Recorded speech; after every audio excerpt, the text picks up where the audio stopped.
Hello বন্ধুরা, তোমরা সবাই কেমন আছো? আশা করছি ভালো আছো। এই যে দেখতে পাচ্ছ এখানে ঠাকুরকে পুজো করছে, আর আমাদের ঘরে এবার ছট পুজো করা হচ্ছে।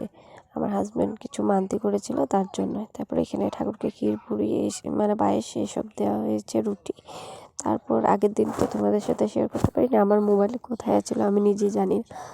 তারপর এখানে আমার হাজব্যান্ড এবার প্রথম ডন্ডি কেটেছে, কাটার পর এখানে এসেছে আর নদীর ঘাটে এসে তারপর যতটুকুকে সূর্য না বাড়াবে তার ততটুকুকে ও জলেই হারিয়ে থাকবে। আর পান সুপারি নারকেল এইসব নিয়ে তারপর আমরা এখানে এসে পড়েছি বাতি জ্বালানোর জন্য। আর এখানে বাতি জ্বালিয়ে নেওয়া ঠাকুরটাকে খুব সুন্দর লাগছে, খুব ভালো লাগছে। তারপর এখান থেকে বাতি জ্বালিয়ে চলে যাব।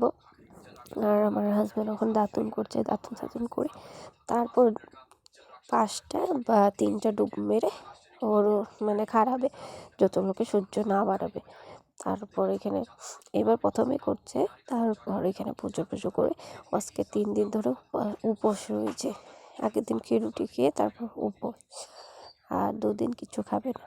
তারপর এখানে সূর্য মামা বের হয়ে গেলে তারপর এখানে উপোসটা ভাঙার পর তারপর ও কিছু খেতে পারবে।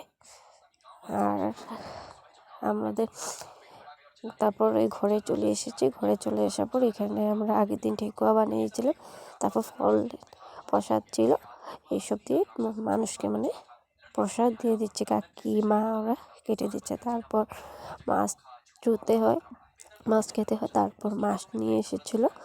তারপর 12টা সাড়ে 12টার মধ্যে আমাদের রান্না হয়ে গেছে, মা ওরা করেছিল সব মিলে। আজকে ভিডিওটা এতটুকু।